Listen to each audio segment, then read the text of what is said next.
المعصومين المظلومين، ولعنة الله على أعدائهم أجمعين.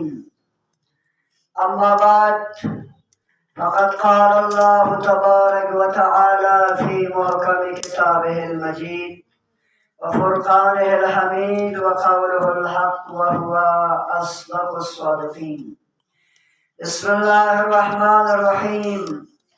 قوا أنفسكم وأهليكم نارا وقودها الناس والحجارة.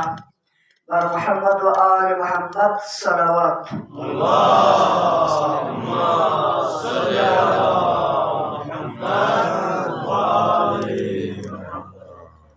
محترم مومنین ذوی احترام، گھریلو اخلاق کے سلسلے میں ہماری گفتگو جاری و ساری ہیں۔ اس سلسلے میں آپ کی خدمت میں عرض ہے کہ گھر اور گھریلو نظام، آیات اور روایات اور سنن اہل بیت اطہار علیہ السلام کے مطابق مقدس ترین محل اجتماع ہے، جہاں پر ایک دوسرے کے رشتوں کا احترام رکھا جاتا ہے، جہاں کے رشتے مقدس ہیں، یعنی گھروں کے اندر جو رشتے ہیں وہ تقدس کے بنیادوں پر استوار ہیں۔ جہاں پر باپ ہیں تو باپ قابل احترام ہے، جہاں پہ ماں ہے تو ماں وہ کہ جس کے قدموں کے نیچے خدا نے جنت کو رکھا، جہاں اولاد ہیں تو اولاد جو ہے بہترین نعمت ہے، پروردگار میں سے ایک نعمت ہے، جہاں اگر دادا دادی ہے تو قابل عزت و قابل سخت احترام ہے، جہاں اگر میاں بیوی رہتے ہیں تو ایک دوسرے کے حقوق کا مرکز و محور ہے۔ لہذا گھر جو ہے مقدس ترین محل اجتماع ہے۔ اس گھر کے نظام کو بھی مقدس ہونی چاہیے۔ گھر کے سارے کا سارا سسٹم تقدس اور عزت افزائی کے اوپر استوار ہونا چاہیے۔ آپ کی خدمت میں عرض کروں کہ خاندان اور افراد خانہ کے بارے میں قرآن نے دو نظریات بیان کی ہے۔ ایک جگہ پر قرآن نے کہا قرۃ اعین، گھروں کے اندر جو تمہاری اولاد ہیں وہ تمہارے آنکھوں کی ٹھنڈک ہے، وہ تمہارے آنکھوں کے نور ہے، تمہاری دکھ سکھ میں یہی گھر کے افراد، یہی خاندان کے افراد ہیں۔ لہذا ایک دوسرے کے عزت کا، ایک دوسرے کے رشتے کا، ایک دوسرے کی محبت کا جتنا زیادہ ہو سکے احترام کرنا چاہیے اور ضروری بھی ہے۔ ایک اور جگہ پر خدا متعال نے قرآن مجید کے اندر گھر کے نظام کی تقدس کے بارے میں بیان کیا کہ المال والبنون زینت الحیات الدنیا، دنیا والوں تم جو گھر کے تقدس کو پامال کرتے ہیں، ایک دوسرے کے عزت و احترام کا خیال نہیں رکھتے، ایک دوسرے کا لحاظ نہیں رکھتے، یاد رکھ لیجئے یہ دنیا کے اندر تمہارے لیے مال اور یہ اولاد دونوں باعث زینت ہے۔ آج ہماری سر توڑ کوشش یہ ہے کہ صبح سے لے کر شام تک، رات گئے تک انسان محنت مزدوری کوشش کرتے رہتے ہیں۔ کس چیز کے لیے؟ تاکہ ہماری زندگی جو ہے بازینت زندگی ہو جائے، تاکہ ہماری زندگی خوشحال خوشگوار زندگی ہو جائے۔ آپ اربوں روپے کما کے گھر میں لائیں، لیکن اگر گھر کے اندر موجود افراد ایک دوسرے کے حقوق کا خیال نہ رکھتا ہو، ایک دوسرے کے احترام کو پامال کرتا ہو، تو اس گھر میں پیسوں کے ریل پھیر بھی ہو جائے، اربوں کی آمد رفت کا ٹرانزیکشن بھی ہو جائے، پھر بھی اس گھر کے اندر جو ہے وہ عزت نہیں رہتی، وہ خوشحالی نہیں آتی، وہ محبت نہیں رہتی ہے۔ لہذا ضروری یہ سمجھ ہے، قرآن نے فرمایا تمہارے لیے اگر کوئی چیز باعث زینت ہے تو وہ دنیا نہیں ہے، دولت نہیں ہے، پراپرٹی باعث زینت نہیں ہے۔ کیا زینت ہے؟ المال والبنون، بنون تمہارے لیے باعث زینت ہے، بہترین اولاد تربیت یافتہ تمہارے لیے زینت ہے۔ دنیا میں ہو تو تمہاری عزت افزائی کا سبب ہے اولاد، اچھے اولاد، اور مرنے کے بعد تمہاری عاقبت بخیری اور عمل صالح ہونے کے لیے ذریعہ ہے۔ لہذا سارے کے سارا ہمارا جو ہے کیپٹل جو ہے ہمارا سرمایہ گزاری اولاد کے اوپر ہونی چاہیے. آپ کمائیں، کما کے بچت نہ کریں بلکہ اپنے اولاد کے اوپر خرچ کریں، اولاد کی تعلیم پہ خرچ کریں، اولاد کی تربیت پہ خرچ کریں، اولاد کو دیندار بنانے کے اوپر خرچ کریں، اولاد کو اہل نماز بنانے کے لیے خرچ کریں. یہی آپ کا بہترین سرمایہ ہے اور یہی آپ کا بہترین کیپٹل ہے جو آپ کو دنیا میں بھی عزت فراہم کرتا ہے اور آخرت میں بھی آپ کو سرخروئی اور خوشحالی عطا کر دیتا ہے. اولاد کی کامیابی. اسلام اس قدر اولاد کو دیندار بنانے کی طرف زور دیتا ہے، اس قدر اسلام نے تاکید کی ہے. مجھے آپ کو پتہ ہے لیکن ہم اگر تھوڑا سوچیں تو پھر ہمیں اس کا ادراک ہو جائے. آپ دیکھیں جس گھر میں بچہ ہو جائے، اسلام نے کیا کہا؟ اسلام نے کہا جیسے ہی بچے کی پیدائش کسی گھر میں ہو جائے تو کیا کرنا ہے؟ بچے کی مثال دائیں کان میں اذان دینا ہے، بائیں کان میں اقامت پڑھنا ہے، کچھ عرصے کے بعد جو ہے مدرنہ گزری تو اس کا عقیقہ کرنا ہے. یہ ساری چیزیں کیوں ہیں؟ اسلام کیا چاہتا ہے آخر؟ دائیں کان وہ بچہ جو ابھی سن نہیں سکتے، سمجھ نہیں سکتے، احساس کم رکھتے ہیں، اس کی کان میں اذان کہنے، اقامت کہنے، اس کا عقیقہ کرنے کا کیا فائدہ؟ نہیں، اسلام یہ چاہتا ہے کہ تمہارے گھر کے اندر اسلامیات موجود ہو. تمہارے بچے کی پیدائش کے دن سے ہی تم بچے کو دیندار بنانے کا سلسلہ شروع کریں. اگر پیدائش کے وقت سے ہی اگر تم جنبہ دینی کو یعنی دینی پہلوؤں کو بچے کے اندر اجاگر کرنے کی لمحہ بہ لمحہ اسٹیپ بائی اسٹیپ کوشش کرو گے تو وہ بچہ مستقبل میں ایک دیندار اور ایک متدین بچہ بنے گا. لہٰذا اسلام نے کہا کہ بچے کی پیدائش کے فوراً بعد دائیں کان میں اذان، بائیں کان میں اقامت، اور اس کے بعد کیا کہا؟ اور اس کے بعد عقیقہ کرنے کے لیے کہا. یہ سارے اسلام کے اصول اس لیے ہے تاکہ ہمارا دین، ہمارا گھر جو ہے ایک اسلامی گھر بن جائے، ہمارے گھر کا ماحول اسلامی ماحول ہو جائے. ابھی دیکھیں کہتے ہیں کسی کے گھر کے اپنے اگر کوئی بچہ ہو جائے، مثال اگر لڑکا ہو جائے تو آپ نام جو کچھ رکھنا چاہتے ہیں رکھو، بہترین نام رکھیں، یعنی اسلامی نام رکھیں، بہترین نام رکھیں.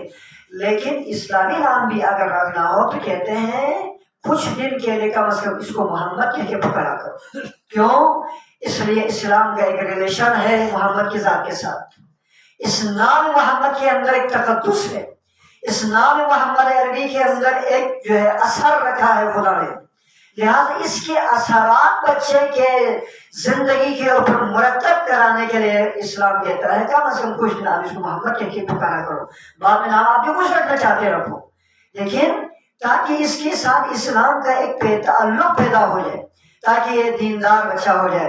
اور آگے اسلام اسٹیپ بائی اسٹیپ بچے کو دیندار بنانے کے کہتے ہیں کہ اس کو جلدی میں جیسے ہی یہ تھوڑا سمجھنے بوجھنے لگے تو اس کو لا الہ الا اللہ محمد رسول اللہ کی تعلیم دے دو، اس کو کلمہ سنایا کرو، اس کو کلمہ پڑھایا کرو. کیوں؟ تاکہ بچے کو پتہ چلے میں ایک ایسے گھرانے میں پیدا ہو چکا ہوں جس گھرانے کا تعلق وحی الہی سے ہے، جس گھرانے کا تعلق محمد مصطفیٰ صلی اللہ علیہ وآلہ وسلم کی ذات سے، جس کا تعلق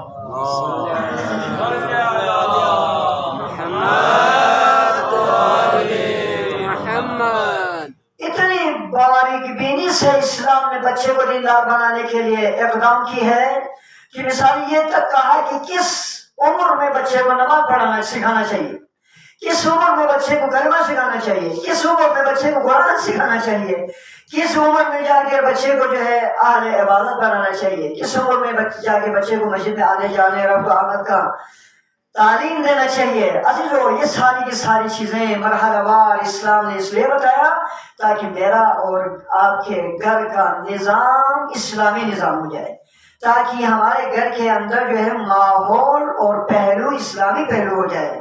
اب بعد میں جواب دوں گا اسلامی پہلو ہونے کا کیا فائدہ ہے. آگے خدمت میں عرض کروں گا یہ سلسلے بھی کہ مثال کے طور پر جنبہ دینی پہلو، جنبہ دینی یا پہلو دینی بچے کے اندر اجاگر کرنے سے کیا فائدہ ہوگا. آپ کی خدمت میں یہ بھی عرض کروں گا. مطلب یہ ہے کہ اگر کسی گھر کے اندر نظام دینی ہو، ماحول دینی ہو، اٹھنا بیٹھنا مذہبی ہو، ان کے قول فعل اور ان کا رفتار اور ان کا کردار اگر مذہبی اصولوں کے اوپر استوار ہو جائے تو وہاں پر کیا ہو جائے گا؟ اس گھر سے پیدا ہونے والا بڑا ہونے والا بچہ حلال اور حرام کی رعایت کرنا شروع کرے گا، وہ بچہ اہل مسجد بنے گا، وہ بچہ اہل عبادت بنے گا۔ بچہ جو ہے ماں باپ کو دیکھتا ہے، اس کے سامنے جو رول پلے کر رہا ہے اس کی نگاہوں کے سامنے وہ اس کے والدین ہیں۔ اگر آپ نے والدین نے یا گھر کے اندر موجود بزرگوں نے نماز پڑھی تو وہ بچہ آپ کو دیکھ رہے ہوتے ہیں کہ ہاں مجھے بھی نماز پڑھنی ہے۔ آپ نے تلاوت قرآن کی تو وہ بچہ دیکھ رہا ہوتا ہے کہ مجھے بھی اس راستے پر مجھے چلنا ہے۔ آپ نے روزہ رکھا ہے تو آپ کا بچہ دیکھ رہا ہے کہ مجھے بھی روزہ رکھنا ہے۔ آپ مسجد میں رفت آمد ہے، آپ اہل عبادت ہے، آپ اہل نماز تہجد ہے، تو پھر وہ بچہ سب کچھ دیکھ رہے ہوتے ہیں۔ لہذا بچہ آپ کی زندگی سے، آپ کے اٹھنے بیٹھنے سے، آپ کے آداب سے کیا سب کچھ سیکھ لیتا ہے اور وہ متبین بچہ بن جاتا ہے۔ لہذا قرآن مجید نے صاف اور صریح انداز میں بیان فرمایا، کیا بیان کیا؟ قُوُّوا أَنفُسَكُمْ وَأَهْلِيكُمْ نَارًا وَقُودُهَا النَّاسُ لِلْحِجَارَةِ، اپنے آپ کو اور اپنے گھر میں رہنے والے افراد خانہ کو جہنم کے آگ کی ایندھن بننے سے بچائیں۔ جب یہ آیت نازل ہو گئی تو پیغمبر نے اس آیت کو مسجد میں سنایا۔ قرآن خدا کی طرف سے آیت نازل ہوئی کہ مسجد میں سنایا تو عام لوگ جیسے کہ اہل معرفت مومن بیٹھا ہوا تھا، جیسے ہی آیت سنی وہ اس قدر شدت کے ساتھ رونے لگا، رو رو کے وہ زمین گیر ہو گیا، زمین پر پڑا۔ اب وہ پیغمبر سے سوال کرنا چاہتا تھا لیکن اٹھنے کی طاقت اور توان نہ ہوئی اس کے اندر، رونے کی وجہ سے زمین پر بیٹھے بیٹھے اس نے سوال کیا، یا رسول اللہ یہ ذمہ داری، اتنی بڑی ذمہ داری میں کیسے نبھاؤں؟ پیغمبر نے کہا کہ کون سی ذمہ داری؟ کہا یا رسول اللہ خود کو بھی جہنم سے بچاؤں اور اپنے بال بچوں کو بھی جہنم سے بچاؤں۔ یہ تو بڑی ذمہ داری ہے، یہ تو بڑے عہدے ہیں، یہ تو بڑے منصب ہیں۔ ان دونوں منصبوں کو، عہدوں کو، ذمہ داریوں کو نہیں کیسے؟ میں کمزور، میں ناتوان، میں گنہگار، میں پشیمان، ایک انسان کیسے ان ذمہ داریوں کو نبھا سکتا ہوں؟ میرے اندر وہ قدرت نہیں ہے، وہ اطاعت نہیں ہے، وہ عبادت نہیں ہے، وہ بندگی نہیں ہے، وہ راز نیاز نہیں ہے، وہ خشیت الہی نہیں ہے کہ میں خود کو اور اپنے بچوں کو جو ہے جہنم سے بچا سکوں۔ پیغمبر نے فرمایا کہ تم اس معاملے میں اتنا زیادہ پریشان مت ہو، خداوند متعال کی ذات نے تمہاری ذمہ داری یہ ڈالی ہے کہ تم اپنے آپ کو گناہوں سے دور رکھو، خدا تمہیں جہنم کی آگ سے بچائے گا۔ ایک بچوں اور اہل محلہ اور گاؤں کے اور خاندان کے افراد کو بچانے کے اعتبار سے تمہاری ذمہ داری ہے کہ تم بچوں کو وقت فضیلت نماز کے بارے میں آگاہ کرو، واجبات الہی کے بارے میں عمل کرو اور محرمات الہی سے بچوں کو پرہیز کرنے کی ہدایت کرو، یعنی نہی عن المنکر کرو، امر بالمعروف کرو۔ تمہاری امر بالمعروف اور نہی عن المنکر پر اگر انہوں نے اعتبار کی تو ان کی عاقبت بخیر ہے، تمہاری بھی عاقبت بخیر ہے۔ اگر تمہارے کہنے پر انہوں نے عمل نہیں کیا تو تم نے اپنی ذمہ داری کو نبھا دیا، تم نے اپنے عہدے کو سب یعنی انجام دے دیا، لیکن تمہارے بات پہ عمل نہ کرنے اور گناہ کرنے کا سزا تمہاری بچوں کو، اولاد کو ملے گا۔ تو عزیزو، قرآن مجید نے اس آیت کے ذریعے کیا کہنا چاہا؟ اس آیت مجیدہ کے ذریعے خداوند متعال پھر یہی تلقین کر رہا ہے، اے بندگان خدا، اپنے دین کے، اپنے گھر کے اندر، اپنے خاندان کے اندر جنبہ دینی، پہلو دینی اور پہلو مذہبی کو ہائی لائٹ کرنے کی کوشش کرو، زیادہ سے زیادہ پرو کرو۔ رسول گرامی اسلام صلی اللہ علیہ وآلہ وسلم نے ثواب محمد علیہ وسلم صلی اللہ محمد فرمایا کہ بھائی دیکھو، تم اپنے ذمہ داریوں کو نبھاؤ، امر بالمعروف کرو، نہی عن المنکر کرو، باقیہ جو ہے نا اچھا کام کرے یا نہ کرے وہ بچہ اور اپنے گھر کے افراد خود ذمہ دار ہے۔ ولیکن ایک کام تم نے کرنا ہے، وہ کام کیا ہے؟ وہ شروع سے کرنا ہے، تم یہ بچوں کو کہنا ہے، گھر کے افراد کو کہنا ہے جھوٹ بری چیز ہے، یہ ثابت کرو اپنے افعال سے، اپنے کردار سے، اپنے گھر والوں کو یہ سمجھاؤ جھوٹ بری چیز ہے اور سچ اچھا ہے، یہ اپنے افعال سے سکھاؤ۔ اور کیا کہتے ہیں کہ دوسروں کی آبروریزی کرنا یعنی دوسروں کی توہین کرنا بری بات ہے، تم اپنے کردار سے سمجھاؤ، دوسروں کو، اپنے گھر والوں کو سمجھاؤ، اور دوسروں کی عزت و احترام کرنا اچھی چیز ہے، یہ بھی سمجھاؤ اس کے مقابلے میں۔ اور کہا کہ دوسروں کے ساتھ بدخوری کرنا بری بات ہے، لیکن اس کے مقابلے میں دوسروں کے ساتھ عہد وفا کرنا، وعدوں کو وفا کر دینا اچھی بات ہے۔ یہ تم اپنے رفتار سے سمجھاؤ، فقط قول سے نہیں۔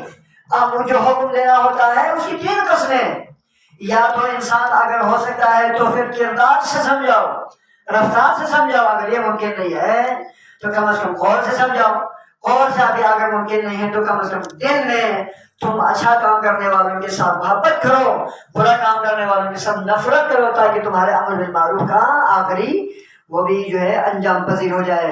عزیزان گرامی، دوسروں کی عزت آبرو کا حفاظت کرنا ہمیں اپنے کردار اور رفتار سے اپنے بچوں کے اندر پہنچانا ہے۔ آپ کی خدمت میں زحمت تمام کروں، زیادہ وقت نہ لے لوں، تو بہرحال جنبہ دینی، اگر پہلو دین اگر ہم اپنے بچوں کو سکھائیں، پہلو دین کو اگر قوی کریں تو اس کا کیا اثر ہے، یہ اثر آپ کو بتا کے ہم تمام کو۔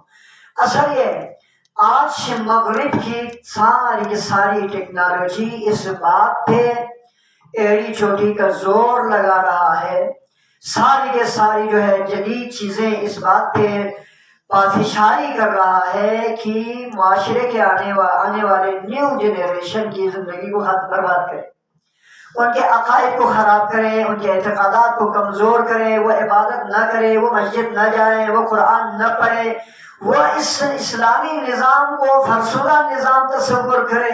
ساری کی ساری ٹیکنالوجی اسی سے ضرب ہو رہی ہے، ساری کی ساری مغرب اور استقبال کی کوششیں اس بات پر ہے کہ ہماری جو نئی نسل ہے، ہماری نیو جنریشن عبادتوں سے دور رہے، اطاعت خدا سے دور رہے، والدین کا احترام نہ کرے، بزرگوں کی عزت نہ کرے، ہاں جی گھر میں اچھا کام نہ کرے۔ ساری کی ساری کوششیں اس بات پہ سرب ہو رہی ہے۔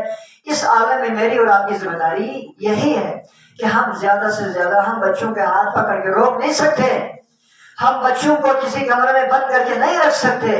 ہماری ذمہ داری یہی ہے کہ ہم بچوں کے اندر پہلو دین کو، پہلو مذہب کو زیادہ سے زیادہ اجاگر کریں۔ جب بچہ خود دیندار ہو جائے، جب بچہ خود دین کے اصولوں کو سمجھ ہو جائے، جب بچہ خود جہنم کی سزا، جنت کی نعمتوں کے بارے میں آشنا ہو جائے، خشیت پروردگار، خوف الہی کے بارے میں علم حاصل کرے، خود بہت گناہوں سے اپنے آپ کو دور رکھیے، بہترین اثر ہی ہے۔